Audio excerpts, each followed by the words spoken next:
The Angel from Ravensbruck, The Life of Abelone Karia Larsdatter Møgster. Welcome. Tonight we are going to talk about Abelone Karia Larsdatter Møgster. There are stories that drift through time like fog rolling across Norwegian fjords. Stories of courage that seem almost too profound to be real. Tonight we will explore the life of a remarkable woman whose strength echoed through the darkest chambers of the 20th century. Her name was Abelone Karia Larsdatter Møgster, and though her story may not be as widely known as some, it is a testament to the extraordinary resilience of the human spirit. In the quiet waters of Western Norway, where the Atlantic Ocean meets a scattered archipelago of islands, there lies a small piece of land called Møkster. It is here, on this modest island in the Austevoll municipality, that our story truly begins. The year was 1883, and on the 29th day of October, a child was born who would one day become known as the Angel from Ravensbruck, the island world of Møkster. To understand Abelone's story, we must first understand the place that shaped her. Møkster is an island of approximately 1.4 square kilometers, a small fragment of Norway's vast coastal landscape. In the late 19th century, when Abelone was born, this island was home to a tight-knit community of seafaring people, individuals who had learned to read the moods of the ocean and respect its power. The Austevoll archipelago consists of hundreds of islands scattered southwest of the city of Bergen, in what is now Vestland County. These islands have been home to human settlements for centuries, with archaeological evidence suggesting continuous habitation since the medieval period. The people of these islands were hardy folk, accustomed to the challenges of living where land meets sea, where winter storms could isolate communities for days or weeks at a time. Møkster itself sits in the central part of this archipelago, surrounded by other islands with names that speak to their Norwegian heritage: Storekalsøy, Stolmen, Selbjørn, Drøna, Rostoya, Horga, Storekalsøy, and Hundvåko. In Abelone's childhood, the island was an important location for the seafaring people who populated the region. The community was so significant that Møkster Church, which had stood on the island since medieval times, served as a spiritual center for the surrounding area until it was moved to the larger island of Stolmen in 1892, when Abelone was just 9 years old. Life on Møkster revolved around the rhythms of the sea. Fishing was not merely an occupation, but a way of life, passed down through generations. The herring fishery, in particular, had sustained these coastal communities for centuries. Young Abelone would have grown up watching fishing boats depart in the early morning darkness and return laden with their catch. She would have learned the traditional crafts associated with island life: the preservation of fish, the mending of nets, the countless skills required to survive and prosper in this harsh yet beautiful environment. The island community was small enough that everyone knew everyone else, yet it was connected to the wider world through the boats that came and went, carrying fish to markets in Bergen and beyond, bringing back goods and news from the mainland. This combination of isolation and connection would prove formative in shaping the character of the young woman who grew up there. A life of commerce and community. As Abelone grew into adulthood, she established herself as a businesswoman on Møkster. In the late 19th and early 20th centuries, this was no small achievement for a woman. The role of merchant or shopkeeper required not only business acumen, but also the respect and trust of the community. Abelone clearly possessed both. Running a business on a small island meant being more than just a seller of goods. It meant being a vital link in the community's supply chain, ensuring that essential items reached the islanders even in difficult weather.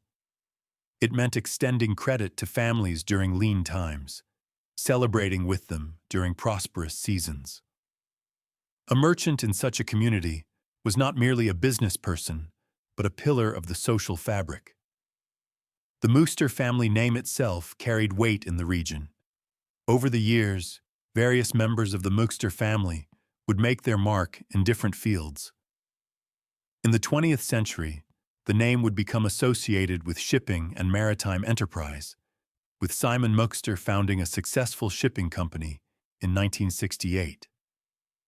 But in Abelone's time, the focus was on the immediate needs of the island community and the traditional ways of life that had sustained them for generations. We can imagine Abelone in her shop, perhaps a modest wooden building overlooking the harbor, its shelves stocked with everything from fishing equipment to household necessities, from preserves to fabrics. She would have known each customer by name, known their families, their struggles, their joys. This deep connection to her community would later prove crucial, for it was this network of trust and mutual obligation that would draw her into actions that would change her life forever. As the years passed, and Abelone moved through her 30s, 40s, and into her 50s, the world beyond Møkster was undergoing dramatic changes. The First World War had redrawn the map of Europe. The Spanish flu pandemic had swept across the globe. Economic depression had followed boom times. Through it all, life on Møkster continued its ancient patterns, though not untouched by these larger forces.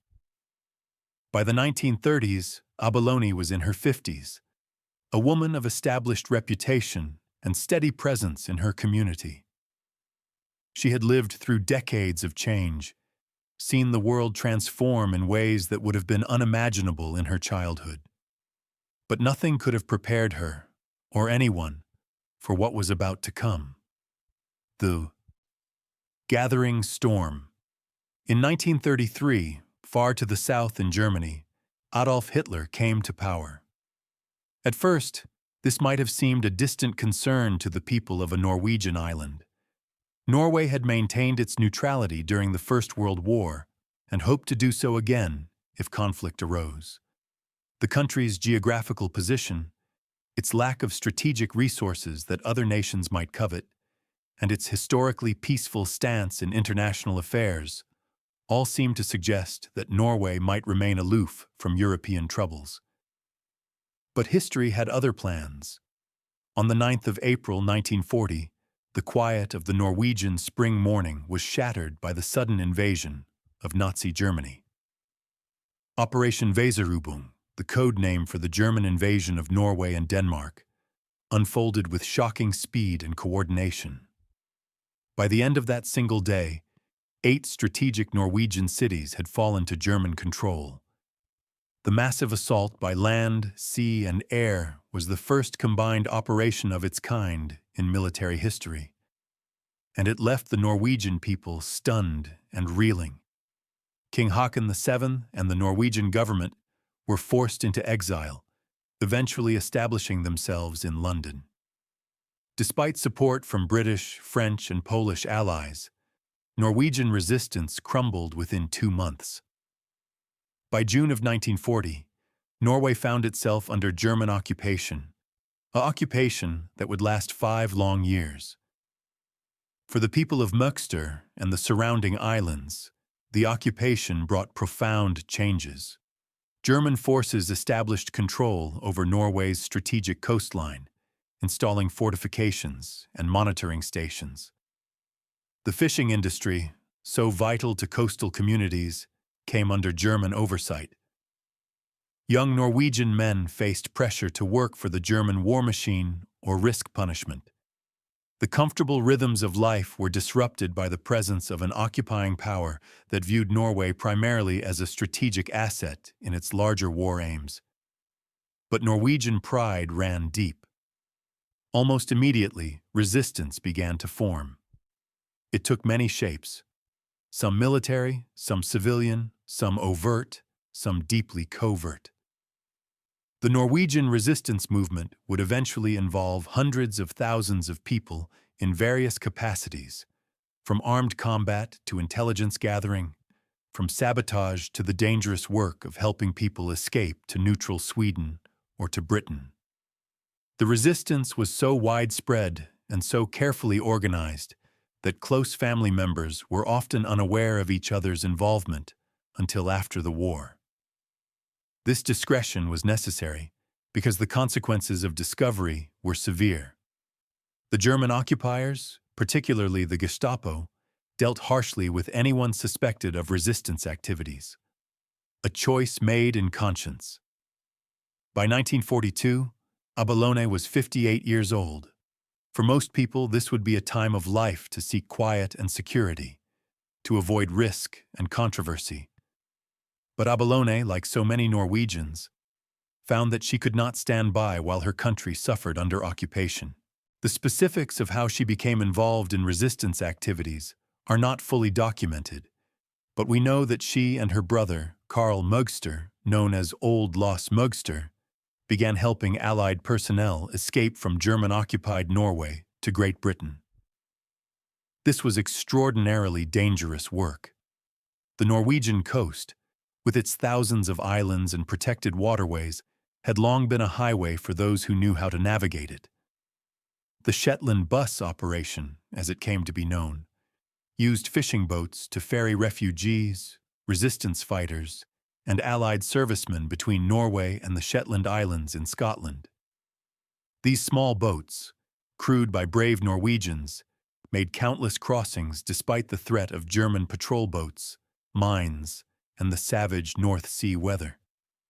For someone like Abelone, with her intimate knowledge of the local waters and her established position in the community, there were many ways to assist. She might have provided shelter to those waiting for transport. She might have supplied provisions for the dangerous sea voyage. She might have passed messages or helped coordinate the complex logistics required to move people safely through German-controlled territory. Each act of assistance, no matter how small it might have seemed, carried the risk of arrest, torture, and death. The people Abelone helped were described by the Gestapo as English-speaking people, a broad category that likely included British servicemen whose planes had been shot down over Norway, Norwegian resistance fighters fleeing to Britain for training, and possibly agents being moved in or out of the country for intelligence operations. Each person who passed through this underground network represented a victory against the occupation and a defiance of Nazi power. For nearly 2 years, Abelone carried on this work. How many people she helped, we cannot say with certainty, but we know that her efforts did not go unnoticed. The knock on the door. The 25th of June, 1942, began like many other days on Møkster. But before it ended, Abelone's life would be forever changed. The Gestapo, the dreaded secret police of Nazi Germany, came for her and her brother Karl. The arrest was likely swift and brutal, as Gestapo arrests typically were. There would have been no warning, no chance to flee, no opportunity to destroy evidence or send word to others in the resistance network. The Gestapo's methods were well established by this point in the war. They would have questioned Abelone harshly, demanding names, locations, details of the escape network. Both she and Karl were subjected to severe torture, but neither broke. This silence, maintained despite unimaginable suffering, likely saved the lives of others in the resistance network who might otherwise have been compromised. After the initial interrogation, Abelone and Karl were transported to Bergen District Prison. Abelone was assigned prisoner number 1461. The prison, located in Norway's second-largest city, served as a collection point for those arrested by the occupying forces. Here, prisoners might languish for weeks or months, never knowing what their ultimate fate would be. Some would be released, some sent to prison camps in Norway, some deported to concentration camps in Germany or Poland, and some simply executed. For Abelone, the waiting must have been agonizing. She was now in her 59th year, an age when most people hope for peace and stability. Instead, she faced an uncertain future in the hands of one of history's most brutal regimes. She had no way of knowing if she would ever see Møkster again, no way of contacting her community or reassuring anyone about her fate. The answer came eventually, though not in the form she might have hoped. Abelone was to be transferred to Greeny detention camp, where she received a new prisoner number, 6185. Greeny, located just outside Oslo, was the primary Nazi detention camp in Norway during the occupation. Established in 1941, it held thousands of Norwegian prisoners, many of them resistance members, hostages, or political prisoners. Conditions at Greeny were harsh, with inadequate food, minimal heating in the Norwegian winter, and the constant threat of further deportation or execution. But Abelone's journey was far from over.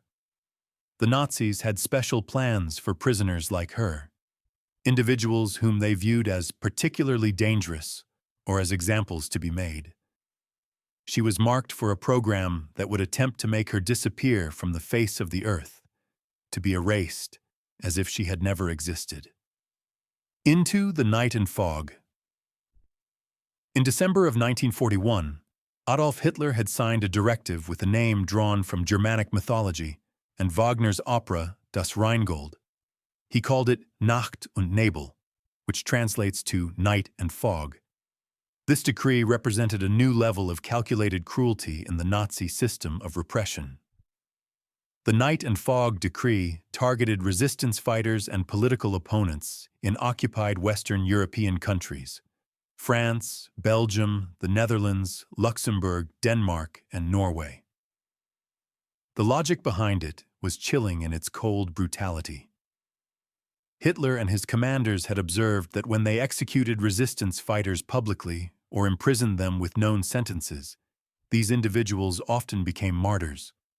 Their trials generated attention, their suffering inspired others to resist, and their sentences provided a timeline that gave hope to their families and communities.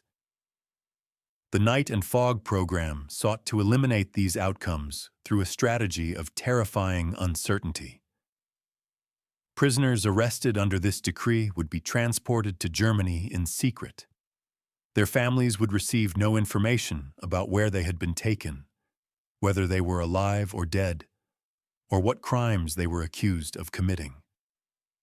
The prisoners themselves would often be moved repeatedly between prisons and camps, never knowing where they might end up next, or whether each transport might be their last. The very name, Night and Fog, captured this intent perfectly. These prisoners were meant to vanish into obscurity, to be absorbed by the darkness and hidden in the mist, never to be seen or heard from again. The Nazis even coined a term for this process. Prisoners were vernebelt, transformed into mist. Records from the security service that administered this program show entries that consist of little more than names and the initials NN for Nacht und Nebel. Even the locations of graves went unrecorded. Families were left in a state of terrible suspension, never knowing whether to mourn or to hope, unable to move forward because they could never know the truth. Abelone Møgster became one of these night and fog prisoners. When she was transferred from Greeny, she entered a nightmare system designed specifically to break the spirit and erase the identity of its victims. The journey itself was an ordeal. NN prisoners were often packed 80 at a time into cattle cars with only standing room, given little or no food or water, and transported for up to 5 days to unknown destinations. The cars were dirty, unheated, and filled with the smell of human waste and fear. NN prisoners were easily identifiable by their markings. On their backs and on both trouser legs, they wore a red cross with the letters NN beside it. This immediately identified them to the SS guards and to other prisoners as members of a special category, individuals who were marked for particular harshness and who were not expected to survive. For women like Abelone, there were additional indignities. NN female prisoners had their heads shaved and were given thin cotton dresses, wooden sandals, and triangular black headscarves. This uniform provided almost no protection against cold weather and was designed to strip away individuality and dignity. An average day for an NN prisoner began at 5 in the morning. They would be forced to stand at attention for hours, sometimes in freezing conditions, before being sent to work 12-hour days with only a brief break for a meager meal. The combination of insufficient food, brutal working conditions, psychological torment, and the constant uncertainty about one's fate was intended to destroy prisoners as surely as any gas chamber or firing squad, but more slowly. Ravensbruck, the women's hell. From Germany's network of prisons and transit camps, Abelone was eventually transported to a place whose name would become synonymous with the suffering of women under Nazi tyranny. Ravensbruck concentration camp. She was given prisoner number 2136. Ravensbruck was unlike any other major concentration camp in the Nazi system because it was designed exclusively to hold women. Located about 90 kilometers north of Berlin, near the village of Ravensbruck in northern Germany, the camp opened in May 1939 when approximately 900 women were transferred from the Lichtenberg concentration camp. By the time Abelone arrived, Ravensbruck had grown into a vast complex that would eventually process over 130,000 women from more than 20 countries. The camp was built by male prisoners from nearby Sachsenhausen, who constructed barracks, administrative buildings, workshops, and the infamous wall that surrounded the compound. At first glance, in its early days, some prisoners recalled that Ravensbruck seemed almost deceiving. There were trees lining the streets between barracks, flower beds that had been carefully planted, even a cage with peacocks and monkeys and a parrot.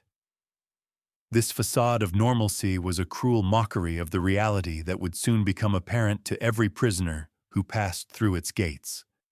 As the war progressed and more women poured into the camp, conditions deteriorated catastrophically. The camp had been designed to hold about 5,000 prisoners. By 1945, there were over 45,000 women packed into its barracks, with some forced to live in tents that offered no protection from the elements.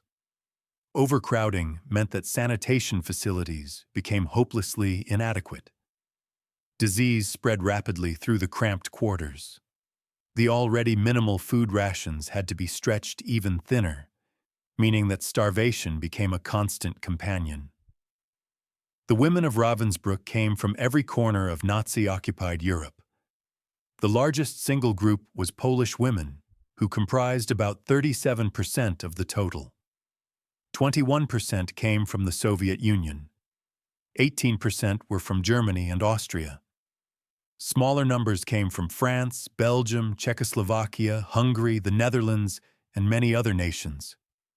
Among them were about 20,000 Jewish women, women identified as Jehovah's Witnesses, political prisoners of every stripe, Romani women, women accused of so-called asocial behavior, and those arrested for various forms of resistance.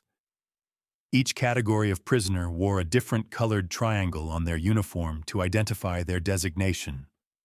Red for political prisoners, yellow for Jews, black for those labeled asocial, purple for Jehovah's Witnesses, green for criminals, as a Norwegian resistance member arrested under the Night and Fog Decree. Abelone would have worn the red triangle of a political prisoner, along with the NN designation that marked her as particularly dangerous in the eyes of her captors. The daily routine at Ravensbruck was designed to be as crushing as the labor itself. Prisoners were awakened before dawn, forced to stand for roll call that might last for hours regardless of weather conditions, and then sent to work in various capacities. Some worked in the camp's workshops, producing uniforms, repairing equipment, or engaging in other tasks for the German war effort. Others were assigned to outdoor labor details that involved heavy physical work. The Siemens Company established workshops just outside the camp perimeter, where thousands of women were forced to produce electrical components for the German military. Throughout all of this, there was constant hunger. The food provided was barely sufficient to sustain life. Watery soup, small portions of bread, sometimes a bit of margarine or a piece of sausage. For women doing hard labor, this was nowhere near enough. Weight loss was universal, and the sight of skeletal figures became increasingly common as the war dragged on. The combination of malnutrition, disease, overwork, and the psychological strain of living under constant threat wore away at prisoners' bodies and minds. Yet amid this horror, acts of humanity persisted.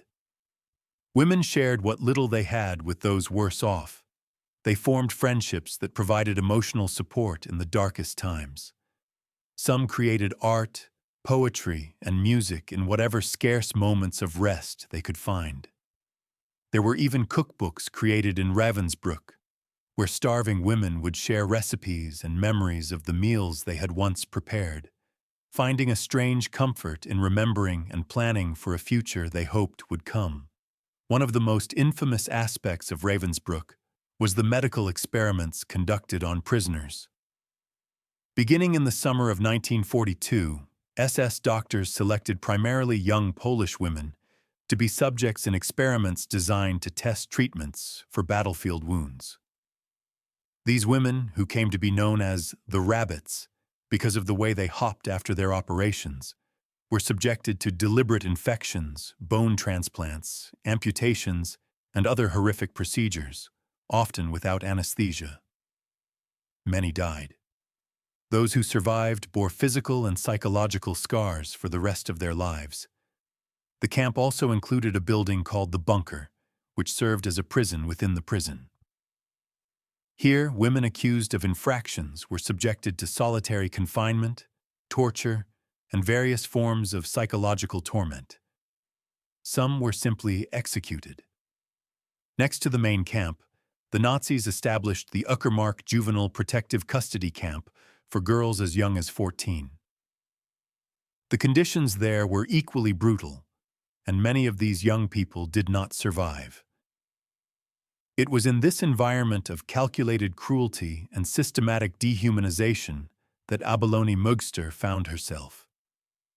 She was now about 60 years old, an age when physical resilience naturally declines.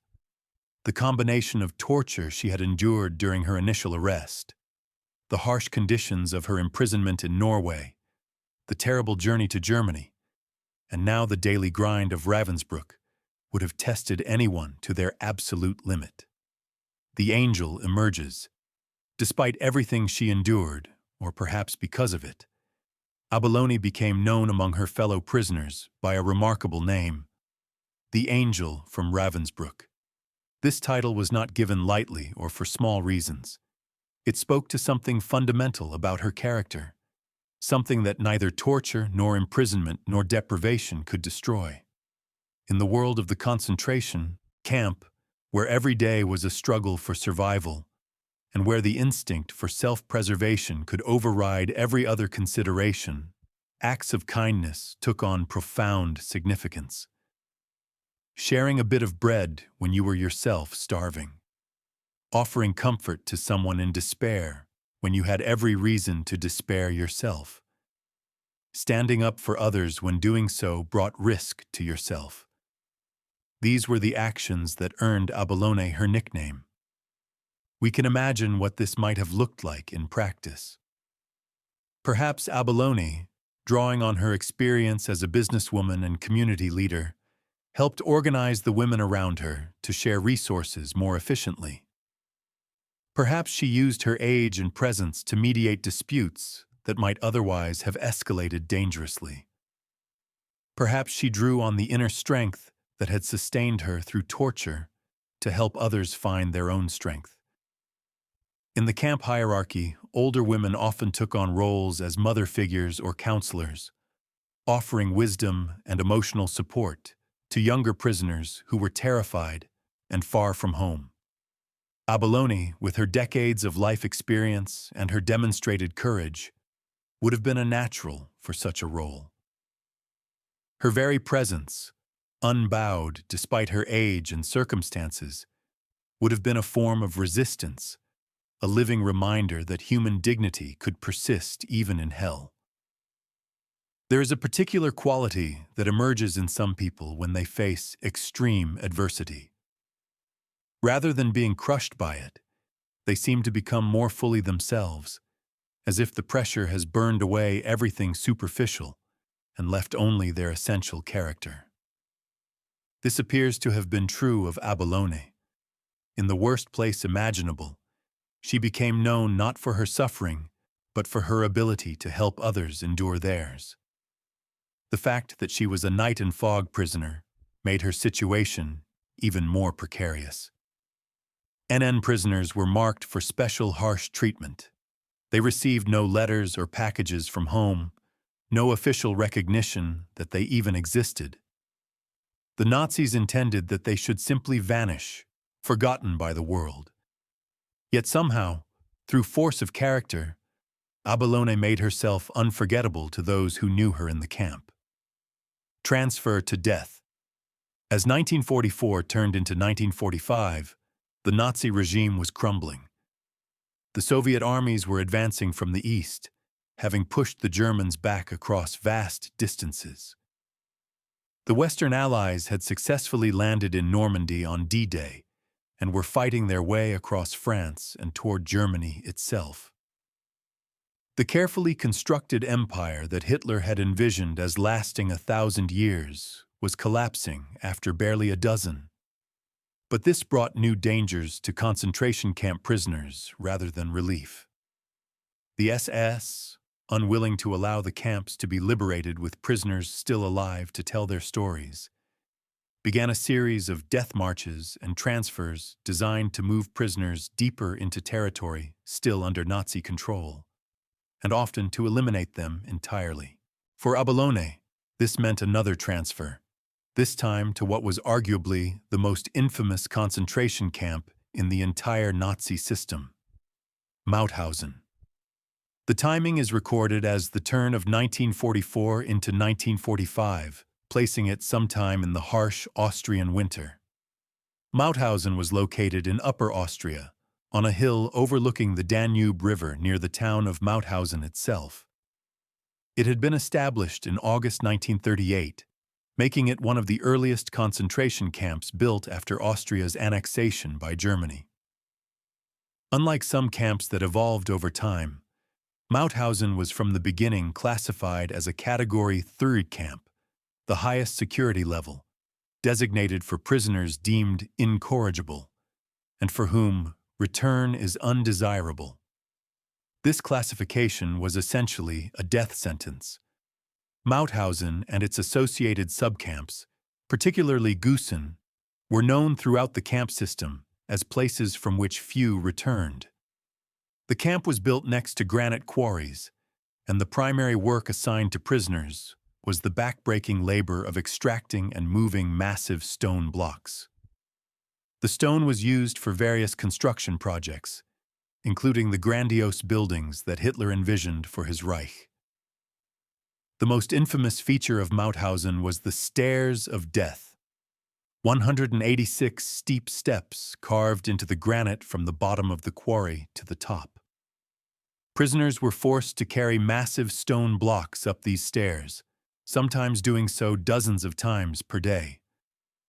The combination of the extreme weight, the steep climb, the inadequate nutrition, and the brutality of the guards meant that people died on these stairs regularly. Some, driven to desperation, would throw themselves over the edge or run into the electrified fence that surrounded the camp perimeter. When Abelone arrived at Mauthausen, she was 61 years old. The average life expectancy of newly arrived prisoners at Gusen one of Mauthausen's subcamps, was estimated at less than 3 months in early 1945. For someone of Abelone's age, and given the trauma she had already endured, survival seemed almost impossible. The conditions at Mauthausen in the winter of 1944-1945 were apocalyptic. As prisoners were evacuated from camps in the east ahead of the Soviet advance, they poured into Mauthausen and its subcamps. The prison population swelled to over 80,000 by the spring of 1945. Food supplies, never adequate, became desperately scarce. Disease ran rampant. The camp's crematorium could not keep up with the number of dead bodies. The SS continued to murder prisoners systematically, even as Allied forces closed in. The gas chamber at Mauthausen remained operational until late April 1945.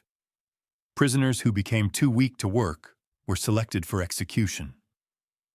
On April 20, 1945 alone, nearly 3,000 prisoners from the infirmary were murdered following a selection. The last mass execution in the gas chamber took place on April 28, 1945, when 33 Austrian political prisoners were killed. That Abelone survived even a few months in Mauthausen speaks to extraordinary resilience. She would have witnessed horrors beyond description. She would have seen people die of starvation, disease, exhaustion, and murder.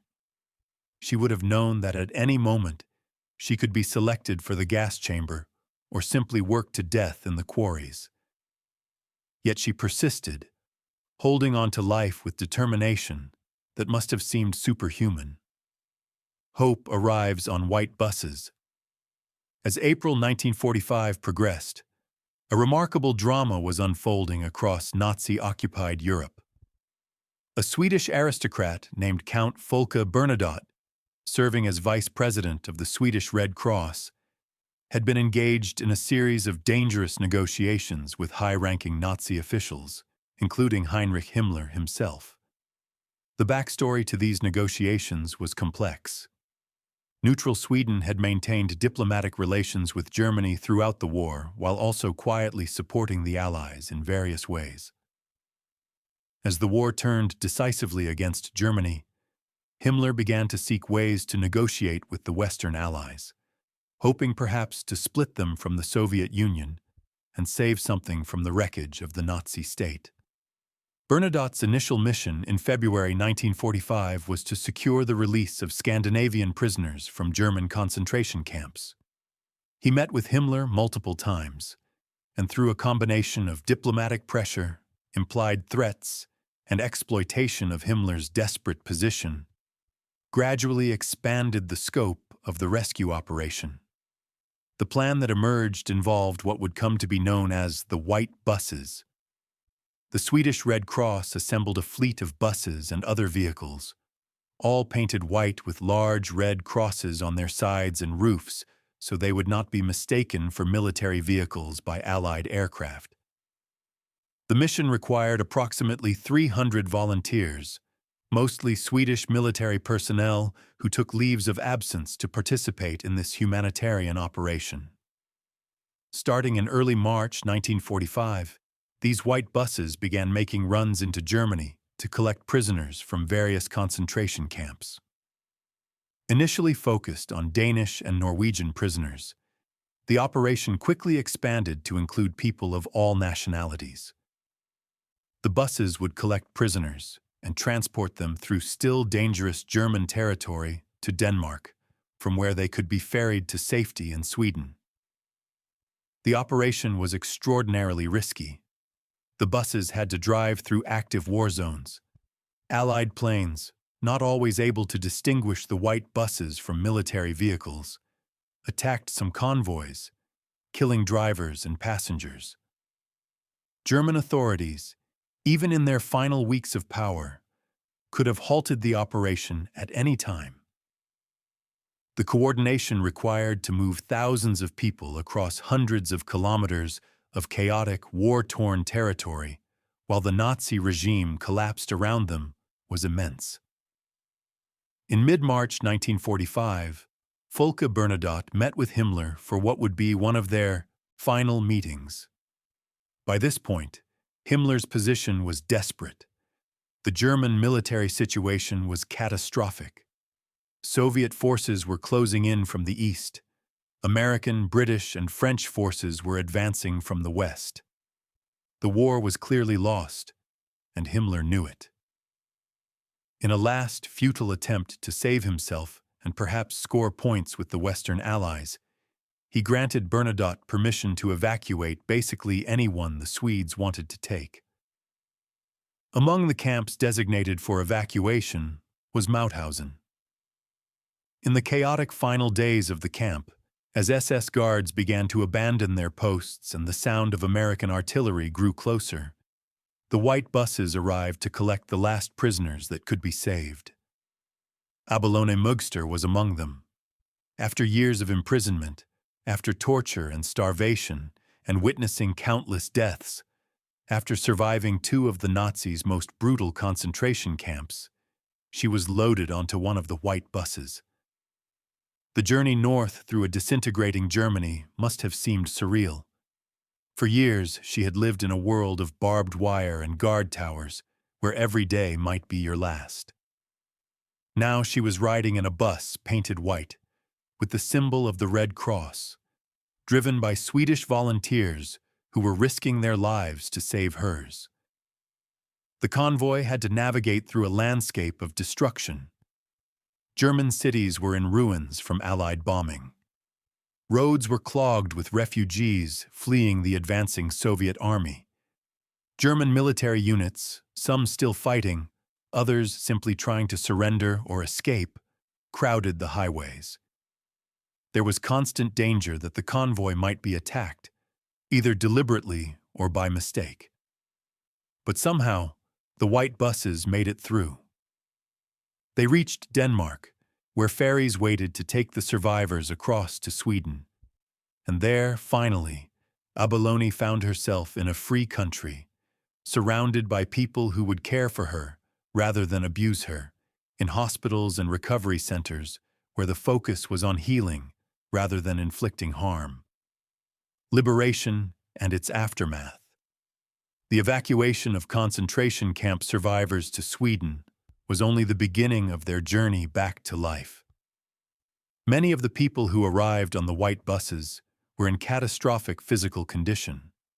They were starving, diseased, injured, traumatized beyond anything most people could imagine. Some died even after liberation, their bodies too damaged to recover. Others faced months or years of medical treatment and rehabilitation. Abelone was among the survivors, but she had been marked forever by her experiences. 3 years in Nazi captivity had taken a terrible toll on her body. She was now 61 years old, and she had endured things that would have broken many people half her age. The torture she suffered during her initial arrest, the brutal conditions at Ravensbruck, the final nightmare of Mauthausen, all of this had left scars, both visible and invisible. Yet she had survived. Against all odds, in defiance of everything the Nazi system had done to destroy her, Abelone Karia Larsdatter Møgster lived. She was able to return to Norway, to her beloved island of Møkster, to the community that had thought her lost forever. Her survival made her a symbol. She was recognized as the oldest Norwegian woman to have survived captivity as a Nazi prisoner, a distinction that spoke to her extraordinary resilience. At a time when many people her age would have been considered unable to withstand such hardship, she had endured and triumphed. Recognition came from her country in the form of the King's Medal of Merit in gold, one of Norway's highest honors. This award acknowledged her service to Norway, her courage in the face of tyranny, her refusal to break under torture, and her survival as a witness to history. It was a small token compared to what she had sacrificed, but it represented her nation's gratitude and respect. As the years passed and the world began to reckon with the full extent of Nazi atrocities, Abelone's story took on additional significance. At the turn of the millennium, the newspaper Bergens Tidende nominated 10 people for an award as Westerner of the Century. Abelone Møgster was among them, placed alongside other individuals who had shaped the history of Western Norway through their actions and achievements. For a woman who had spent years condemned to disappear into night and fog, this public recognition represented a form of victory. She had not been erased. She had not been forgotten. Her story would be remembered. Life after liberation. The decades following liberation were a time of adjustment and healing for all survivors of the concentration camps. For many, the psychological scars proved as difficult to heal as the physical ones. Survivors often struggled with what we now call post-traumatic stress disorder, though in those years it had no name and little understanding. Nightmares, flashbacks, survivor's guilt, difficulty forming relationships, all of these were common challenges. For Abelone, returning to the rhythms of life on Møkster must have been both comforting and strange.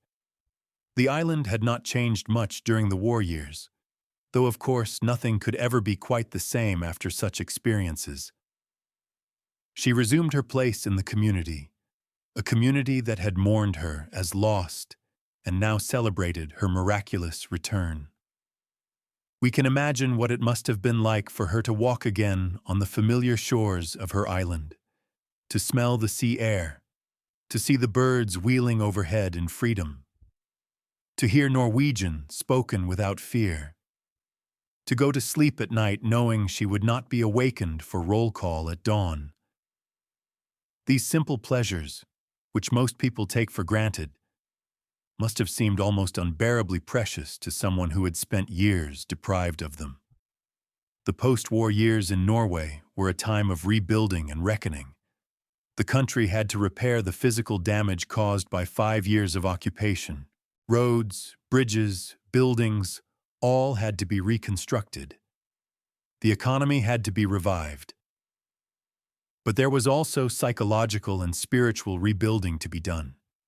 Norway had to process what had happened to it, to honor those who had resisted, to memorialize those who had been lost, and to decide what to do about collaborators who had aided the occupation.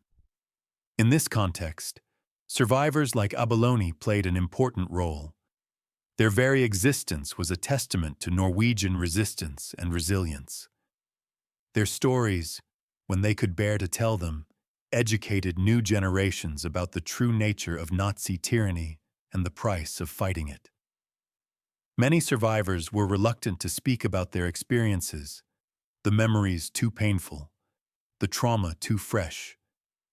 Others, however, felt a duty to bear witness, to ensure that what they had seen would not be forgotten or denied.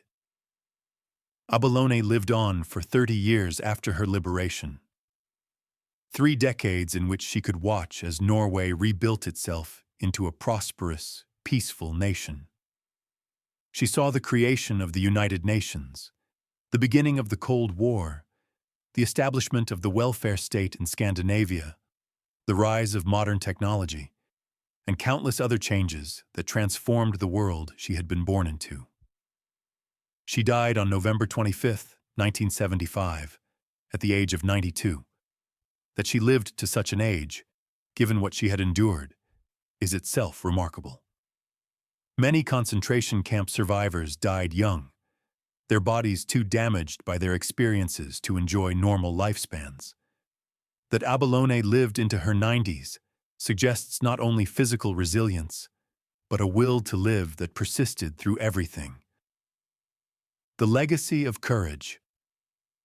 What can we learn from Abelone Møgster's story? What does it teach us about human nature, about courage, about resistance, about survival? First, it reminds us that heroism comes in many forms and from unexpected places. Abelone was not a soldier or a professional resistance fighter. She was a businesswoman in her late 50s, living on a small island, who could easily have avoided trouble by keeping her head down and accepting the occupation. Instead, she chose to act according to her conscience, knowing full well the risks involved. This was not the reckless courage of youth, but the deliberate choice of a mature woman who understood exactly what she might be sacrificing. Second, her story illustrates the power of human dignity even in the most dehumanizing circumstances. In the concentration camps, the Nazis worked systematically to strip prisoners of everything that made them human. Their names were replaced with numbers, their clothes with uniforms, their identities with categories. Yet Abelone managed to maintain her humanity so completely that she became known not for her suffering, but for her ability to help others. The Angel from Ravensbruck is a title that speaks to triumph over oppression. Third, her story reminds us of the importance of small nations and ordinary people in the resistance to tyranny.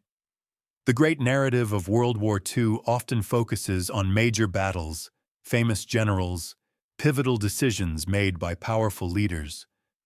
But the war was also fought by countless individuals like Abelone, whose contributions might seem small in isolation, but which collectively made a significant difference. Every person she helped escape was someone who could continue the fight.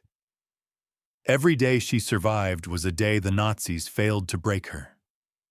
Fourth, her survival and longevity suggest something profound about human resilience. The human body and spirit are capable of enduring far more than we might imagine, and sometimes the very act of surviving becomes a form of resistance. Every year Abelone lived after liberation was a year in which she bore witness to what had happened, a living reminder that could not be erased or denied. Finally, her story is a reminder of the importance of remembrance. In the years after the war, there was sometimes a temptation to forget, to move on, to put the painful past behind. But survivors like Abelone and those who documented their experiences understood that forgetting would be a betrayal of those who died and a failure to learn the lessons that their suffering should teach us. The wider context. To truly understand Abelone's story, we must place it in the wider context of Norwegian resistance and the Holocaust.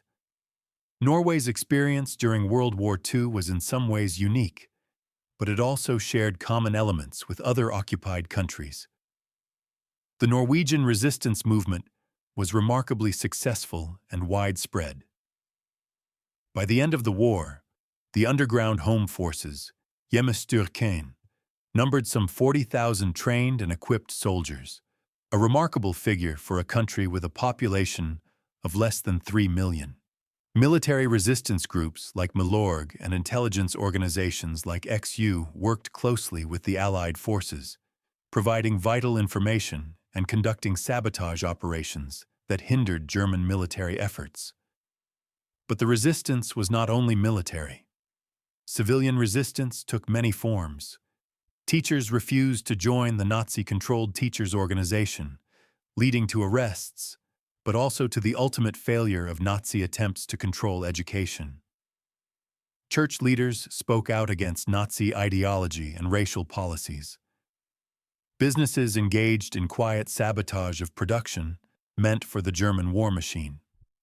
Ordinary people refused to cooperate with the occupiers in countless small ways that added up to significant resistance.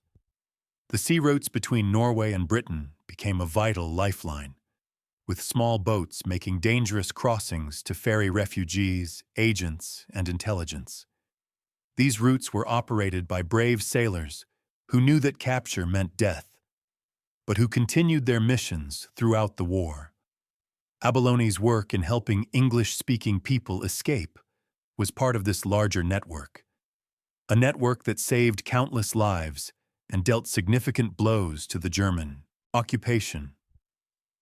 The Holocaust touched Norway as well, though the country's Jewish population was relatively small. Of approximately 2,000 Jews living in Norway at the time of the occupation, about 770 were deported to concentration camps, primarily Auschwitz. Only about 30 of those deported survived. The remainder of Norway's Jews survived through a combination of hiding, escape to Sweden, and the protection of non-Jewish Norwegians who risked their own lives to shelter them. Abelone's imprisonment in Ravensbruck placed her among an international community of women who had defied Nazi power. The camp held women from over 20 countries, each with their own story, their own reasons for being there, their own struggles to survive. While the majority of Ravensbruck's prisoners were not Jewish, those who were faced particular danger, as did Roma women and others whom the Nazis marked for extermination based on racial ideology. The Night and Fog program under which Abelone was arrested represented a particularly insidious form of repression. By making prisoners disappear without trace, the Nazis hoped to terrorize the populations of occupied countries into submission. If you could be taken in the night and simply vanish, with your family never knowing what happened to you, the implicit threat was powerful. Yet this program, like so many Nazi policies, ultimately failed in its objectives. Resistance continued and even grew as the occupation dragged on. The historical record, one of the challenges in telling stories like Abelone's, is that the Nazis systematically destroyed records as they retreated.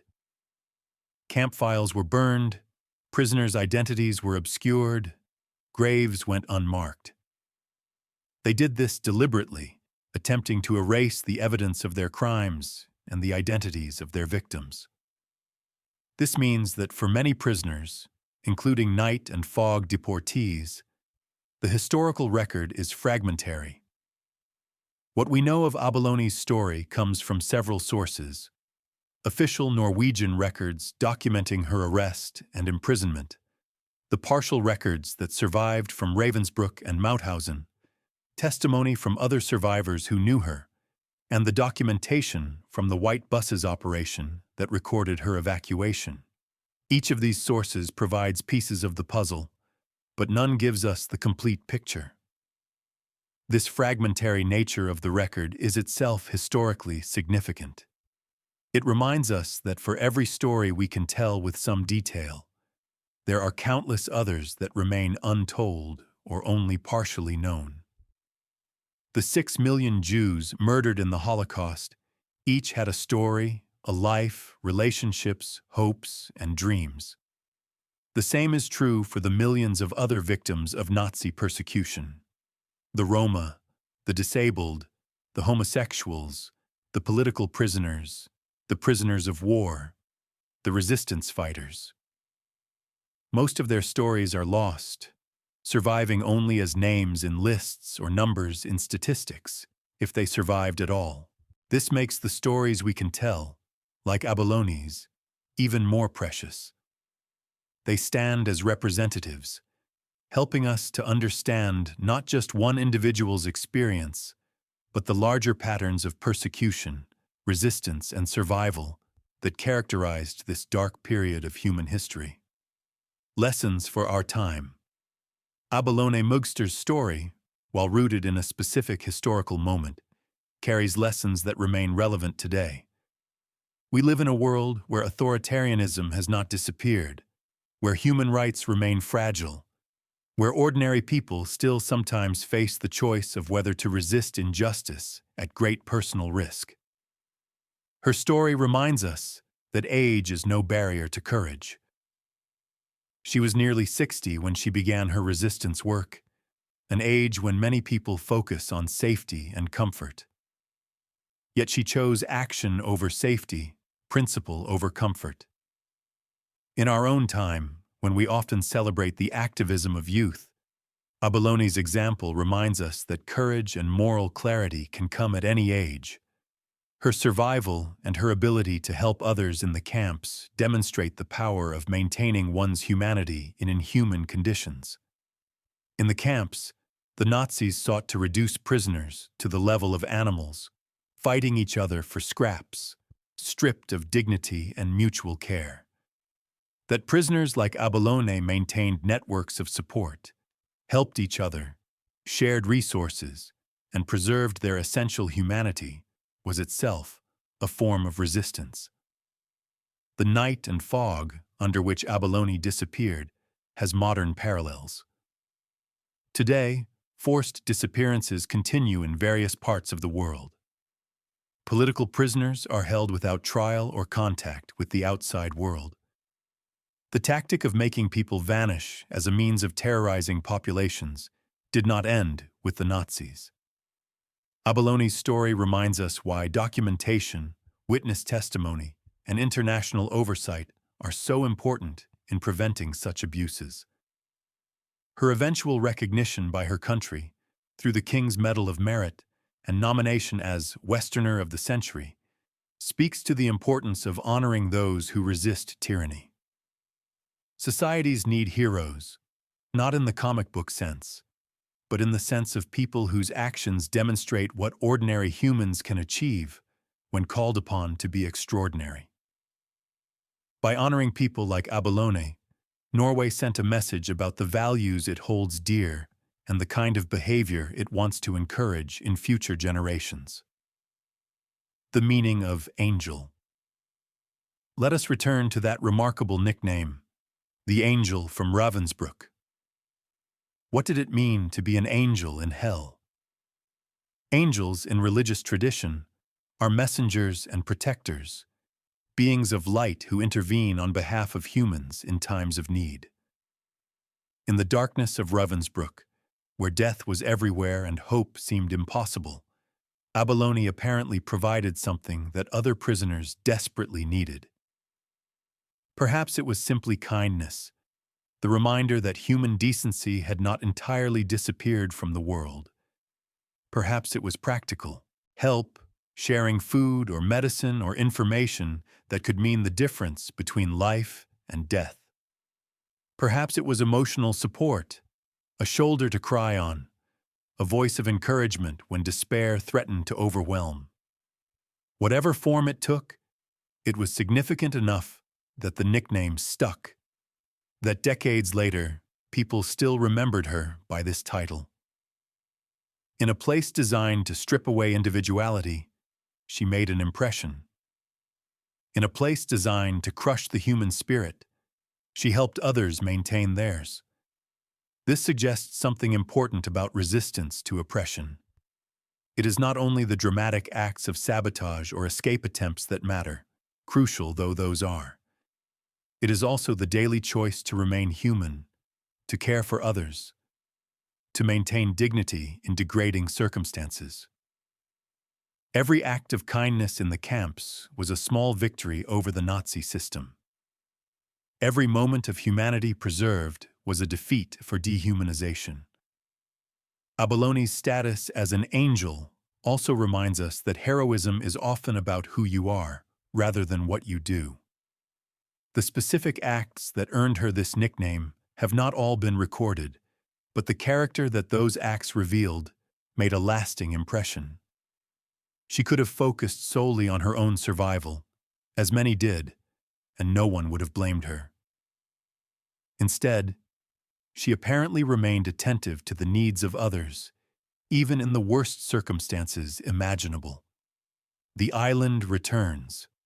When Abelone finally made it back to Møkster after liberation, what must that return have been like? The island would have looked much as it did when she left. The same houses, the same rocky shores, the same endless expanse of sea. Yet everything would have been different, filtered through the lens of her experiences.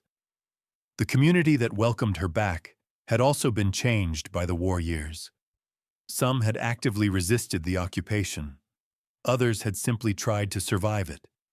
Still others may have collaborated to varying degrees with the German authorities. The post-war period in Norway, as in other occupied countries, involved difficult reckonings about who had done what during the occupation years. For Abelone and other returning prisoners, reintegration into normal life posed its own challenges. How do you explain to people who were not there what you experienced? How do you bridge the gap between those who lived through the camps and those who did not? Many survivors found that they could not speak about their experiences, either because the memories were too painful or because they felt that those who had not been there could never truly understand. Yet Møkster, in its own way, may have offered healing. The rhythms of island life, the presence of the sea, the familiar faces and landscapes, these provided continuity with the life she had known before the war. The island community, which had known her all her life, did not need her to explain who she was. They knew. They welcomed her back not as a victim or a hero, though she was both, but as Abelone, their friend and neighbor who had survived a terrible ordeal. In the post-war years, as Norway rebuilt and prospered, Møkster remained a relatively quiet place, as it does today. The island now has a permanent population of around 40 to 60 people, smaller than in Abelone's time. It has become something of a destination for sailors exploring the Norwegian coast, with a harbor that welcomes visitors. The landscape remains beautiful and rugged, shaped by the same forces of wind and water that shaped it in Abelone's youth. But the island also holds memory. Those who live there or visit carry with them the knowledge of what one of their own endured and survived. Abelone's story is part of the island's story, a reminder that even in small, remote places, history intrudes, and ordinary people are sometimes called upon to make extraordinary choices. A life measured. How do we measure a life? By its length, by its accomplishments, by the obstacles overcome, by the impact on others. Abelone Karia Larsdatter Møgster lived 92 years. She saw the transition from the 19th to the 20th century. She lived through 2 world wars, though one touched her life far more directly than the other. She experienced both the slow rhythms of traditional island life and the mechanized horror of Nazi death camps. She knew peace and terror, community and isolation, freedom and captivity. She built a business and served her community. She made the choice to resist tyranny when she could have remained safe. She endured torture without breaking. She survived 3 years in the Nazi camp system, when the Nazis intended that she should disappear forever. She maintained her humanity in conditions designed to destroy it. She helped others even when she herself was suffering. She lived 3 more decades after liberation, long enough to see her country rebuilt and prosperous. This is not a small life. This is not an insignificant existence. This is a life that mattered, that made a difference, that stands as testimony to the best of which humans are capable, even in the worst of circumstances. The witnesses depart. As the years pass, the survivors of the Holocaust and Nazi persecution grow fewer. Those who bore direct witness to these events are departing from us, taking their memories with them. Abelone herself has been gone for nearly 50 years now. Others who survived Ravensbruck and Mauthausen have followed her. Each loss diminishes our connection to this history, makes it more abstract, more distant. This makes documentation and remembrance ever more important. Museums like the Ravensbruck Memorial and the Mauthausen Memorial preserve the physical sites where these events took place. They collect testimonies, photographs, documents, and artifacts that help future generations understand what happened. Organizations dedicated to Holocaust education work to ensure that young people learn these histories and understand their significance. In Norway, the Resistance Museum at Akershus Fortress in Oslo documents the history of Norwegian resistance during the occupation years. Sites throughout Norway commemorate specific events and individuals, Educational programs teach students about this period of their history. All of this is necessary work, the work of memory, ensuring that what happened is not forgotten and that the lessons it teaches are not lost. Abelone's story is part of this larger effort at remembrance. By telling her story, by honoring what she did and what she endured, we keep her memory alive. We also honor all those who resisted, all those who suffered, all those who did not survive. Her story stands for the many stories that cannot be told, the lives that were cut short, the experiences that were never recorded. The question of forgiveness. One question that often arises in discussions of the Holocaust and Nazi crimes is the question of forgiveness. Can such crimes be forgiven?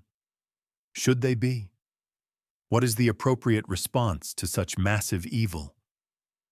We do not know what Abelone thought about these questions. She did not write extensively about her experiences, if at all.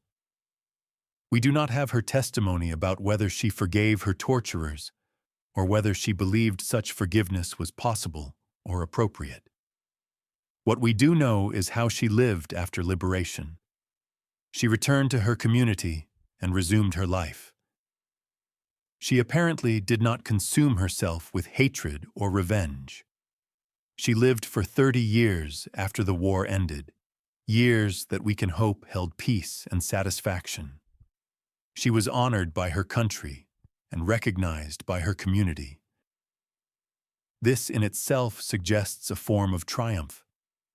To survive such experiences without being destroyed by bitterness, to rebuild a life, to find meaning and perhaps even joy in the years that remained, this is no small achievement. Some survivors were consumed by their experiences, unable to move past them. Others, like Abelone, apparently found a way to integrate what had happened to them into a life that continued. This is not about forgetting or excusing what was done. It is about refusing to allow those who harmed you to continue harming you through ongoing bitterness and trauma. It is about reclaiming your life and your humanity from those who tried to destroy both. The island at peace today, Møkster remains a small island in the Norwegian archipelago. Visitors arrive by boat, attracted by the natural beauty and the peaceful atmosphere. There are hiking trails, including one that passes a Viking grave, reminding us that this island has seen human habitation for over 1,000 years.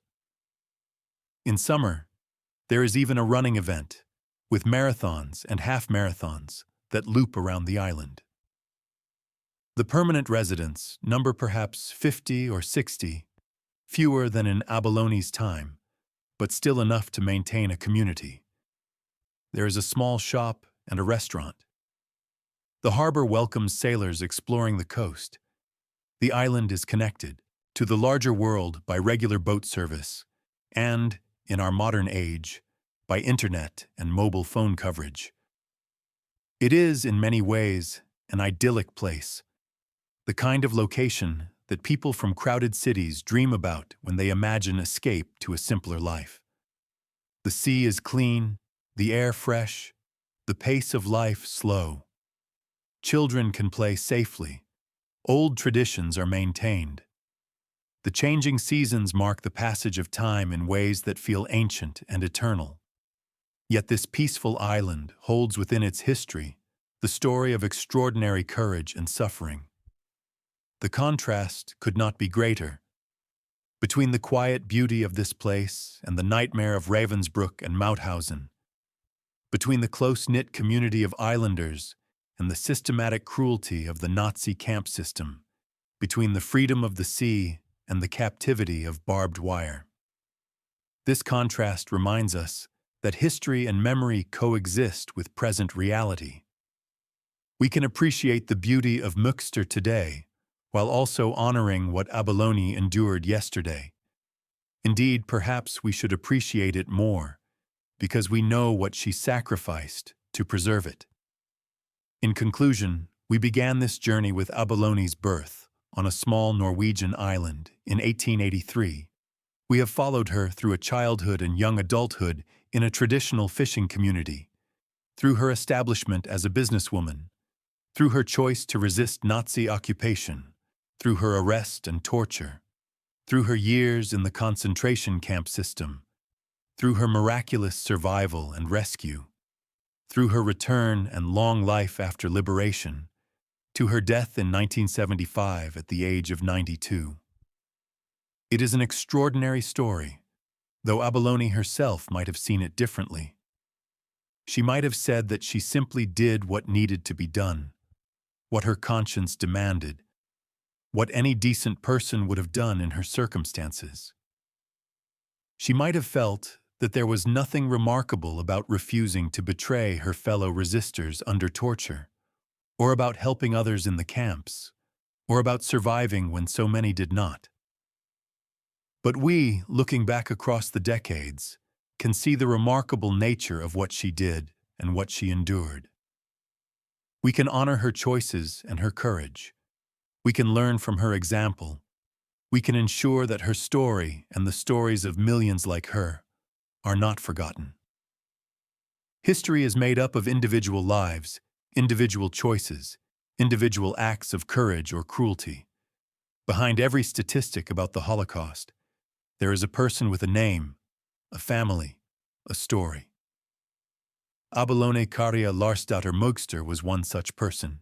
She was not famous. She did not command armies or make decisions that affected millions, but she mattered. Her life mattered. Her choices mattered. Her survival mattered. In telling her story, we honor not only her, but all those who resisted tyranny in World War II. We honor the Norwegian resistance movement that refused to accept occupation. We honor the countless individuals who helped others escape or survive. We honor those who maintained their humanity in the camps, who helped each other, who refused to let the Nazis destroy their essential selves. We also remember those who did not survive. For every Abelone who made it home, there were countless others who perished. The 6 million Jews murdered in the Holocaust, the millions of others killed by Nazi persecution, the Norwegian prisoners who died in camps or were executed for resistance, all of these must be remembered. Abelone's survival makes their deaths no less tragic, but it does offer a form of witness. She saw what happened. She lived to tell about it, even if indirectly. Her very existence after liberation was a testimony. As the sun sets over Møkster today, as the water laps against the rocky shores and the birds cry overhead, as the lights come on in the few dozen homes that dot the island, we can imagine Abelone in her final years. Perhaps she would stand and look out over the water, remembering those who did not return, grateful for the simple gift of being home. Perhaps she would think of the women she knew in Ravensbruck, the angels' flock, and wonder what became of them. Perhaps she would simply appreciate the quiet beauty of the evening, the freedom to stand and watch the sunset, something that could never be taken for granted again. Her story reminds us that courage comes in many forms, that heroism is not always loud or obvious, that sometimes the most powerful acts of resistance are simply refusing to be broken, choosing to help others, surviving when you were meant to die. It reminds us that individuals matter, that choices matter, that even in the darkest times, light can persist. Abelone Karia Larsdatter Møgster. Born October 29, 1883, died November 25, 1975, businesswoman, resistance fighter, prisoner 2136, the angel from Ravensbruck, Norwegian. Human. Hero. May her memory be a blessing, and may her story inspire those who hear it to have the courage to stand against injustice when their time comes, to help others in need, to maintain their humanity whatever the circumstances, and to never forget what human beings have done to each other, so that we might work to prevent it from ever happening again. The waves continue their eternal rhythm against the shores of Møkster. The island endures. And so, in memory, does Abelone. Sleep well tonight, knowing that people like her existed, that such courage is possible, that the human spirit can endure and triumph even in the darkest night. This has been her story. May it not be forgotten.